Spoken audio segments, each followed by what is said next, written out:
What's up, humans, and welcome to a new Psicoactivo. So this morning I was on the round table with Clint Weldon at the night shift.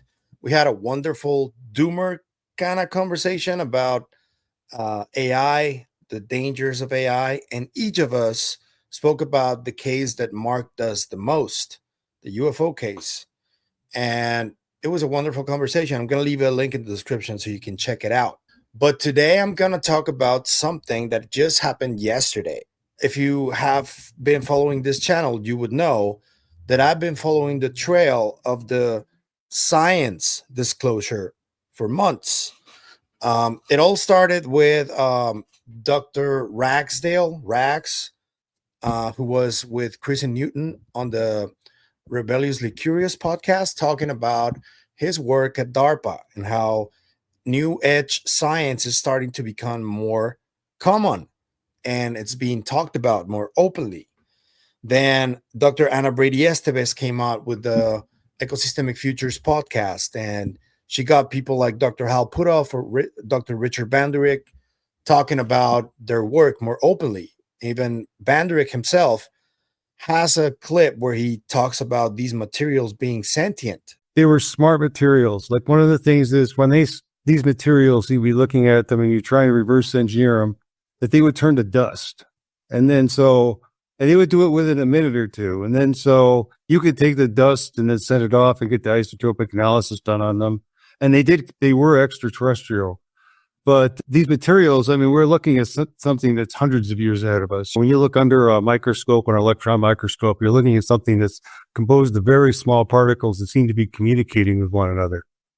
So those are the things that I've been involved in that we can talk about. But, I think that's one of the reasons why extraterrestrial materials are not really available to most people, is because most of them are set to disintegrate if they get in the wrong hand. Isotopic analysis of the dust that's left behind tells you it's extraterrestrial, at least where it was manufactured. But so we're looking at materials that can reconfigure themselves. They are composed of small subunits. So the type of things I looked at were something as small as a sliver of metal that would reconfigure itself depending on where it was.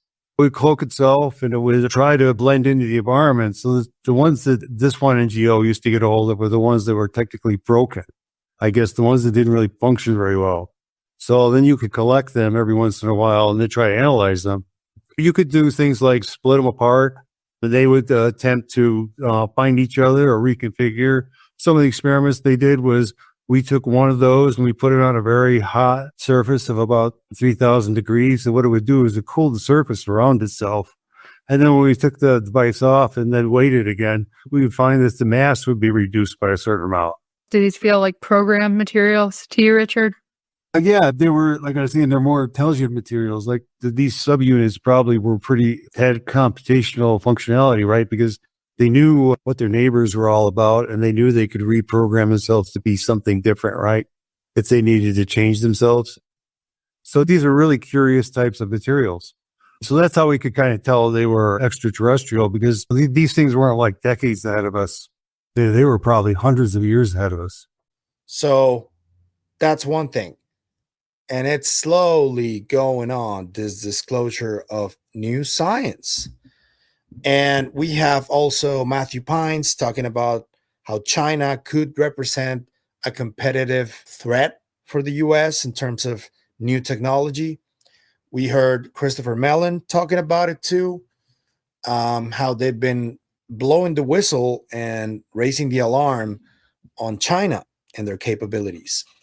And every time I spoke about China, there seems to be this disconnect with people in the US who, whenever they just hear the word China, they react from the gut and they get really angry and they say, that's impossible.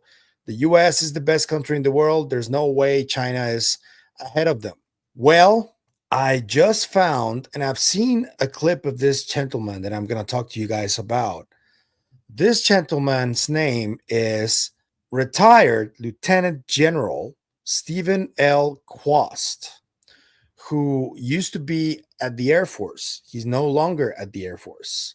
He was recently on the Shawn Ryan show talking about China and potentially the reason there's more urgency in science from the US to come out with whatever they have on UAP. If they do have something indeed, there's also the possibility that they cracked something in science back in the 50s, and that's what they've been using. So let me show you first this presentation from 2019 of Air Force Lieutenant General Steven Kwast. Tyler Saratnik, who is part of the New Paradigm Institute, posted this, and he wrote the following.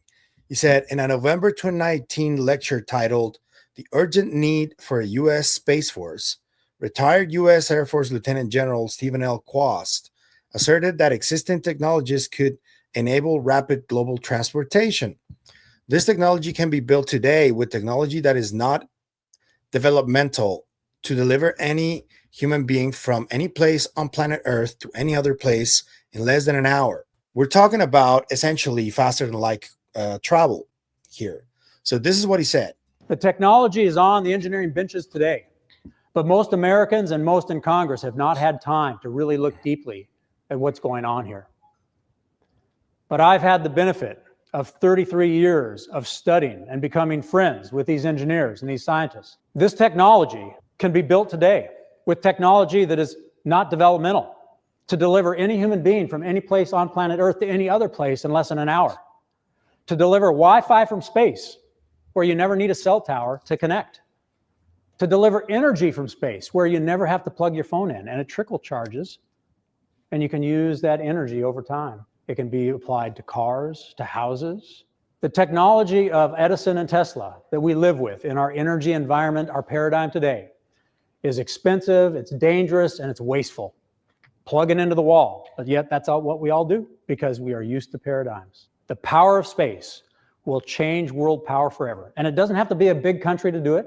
It can be a small island country, let's say New Zealand, because the technology, if optimized, can change world power, and there's nothing you can do if you don't have that power. The nature of power. You either have it and your values rule, or you do not have it and you must submit. We see that play out again and again in history, and it's playing out now. What on earth does he mean by that, you ask? I'll tell you what he meant by that. He was just on Shawn Ryan's podcast yesterday. And Shawn Ryan seemed as shocked as I was when this gentleman explained what he meant by this energy. It's a mineral, and it's called Helium-3. And if you don't know, this mineral is produced here, but in really, really small microscopic quantities, according to him. However, this mineral is abundant on the moon. And according to him, China has been mining Helium-3, and this could potentially be the reason why all of these pushes for disclosure in science and technology are happening. And this includes UAP. That's why Dr. Anna Brady-Estevez has been more public about her endeavors. And that's why her presentation, I think, was so important because yeah, there is already this sense of competition with China, and it seems inevitable, and I don't like it, but that doesn't mean it's not happening. It has been happening for a while. So I'm going to show you what the general said on the Shawn Ryan podcast, and just let me know what you think about it, because I think it was pretty shocking to hear. So here it is. What is helium-3 energy? Yeah, so helium-3 is an element that doesn't get to Earth very much because our atmosphere and our gravitational field prevent it from landing on the Earth. So an ounce of helium-3 on the Earth is very, very expensive, and the business case doesn't really close. But on the moon or on the asteroids, there's a ton of helium-3.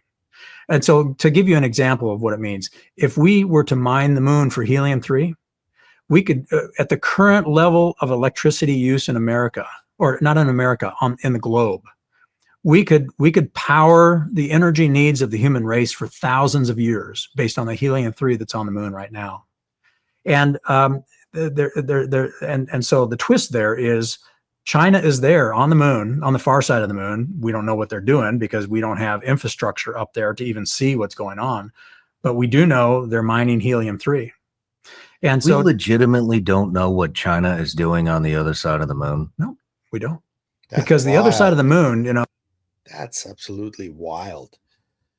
So, okay, I'm going to address the elephant in the room.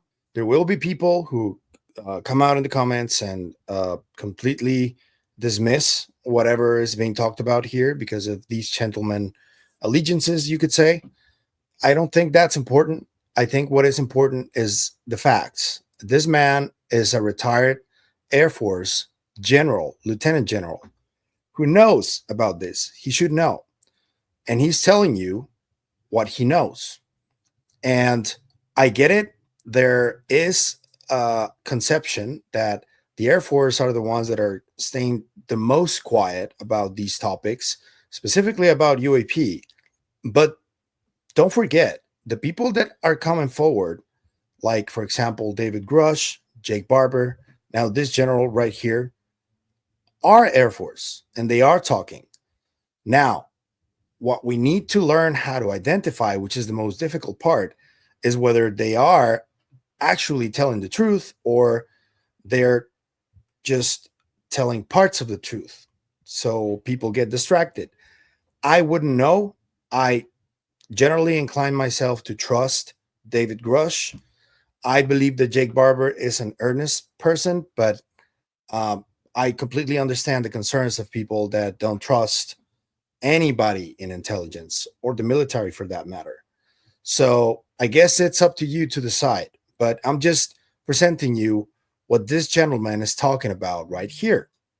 you know, most people may not know this, but you only see one side of the moon in the way that it rotates and orbits around the Earth. It's a very interesting phenomenon in orbital mechanics, but it's and so unless we have a constellation of satellites flying around the moon that can see and understand what's going on, we're blind, and that's one reason they're over there.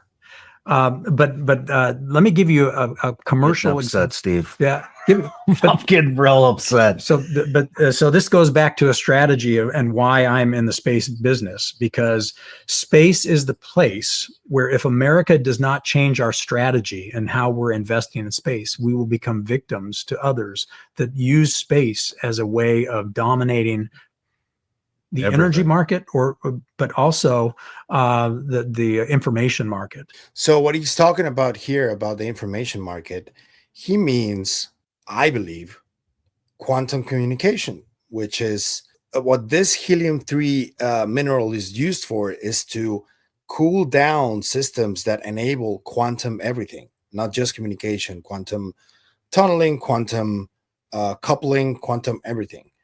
And this mineral is so adaptable that it can help with not just potentially fueling or whatever, it can also help with these systems. Because on Earth, just take AI, for example, the amount of water that is being wasted because of AI is incredible.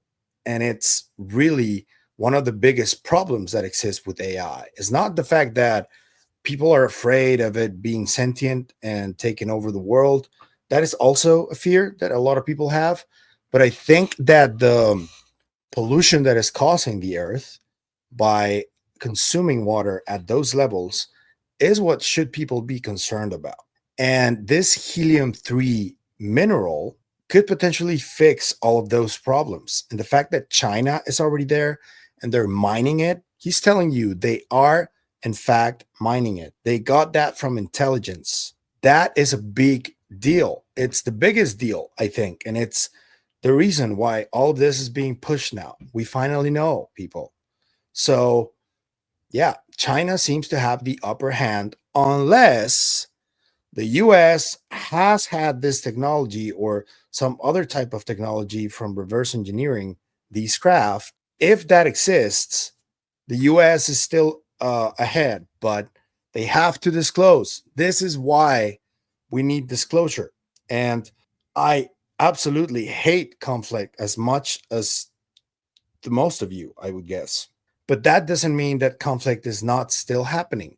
And while it keeps happening, every country that is considered a superpower will always be on the lookout for any other country that wants to overpower them. That's just the way the world works. Now, we can get into conversations about trying to work amongst each other, which is what I would propose. Get on a table and talk it over and realize that it's not about countries, it's about an entire race of humans. And we have to be looking after each other instead of killing each other. But yeah, it is one of the main concerns, and that is what is happening. You saw Shawn Ryan's face, like, what? We don't know what China is doing there?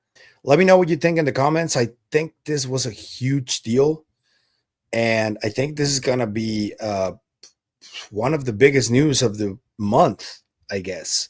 Let me know what you think. What do you think about China already mining this Helium-3? What do you think about the US allegedly not having the capabilities to see what China is doing at the dark side of the moon?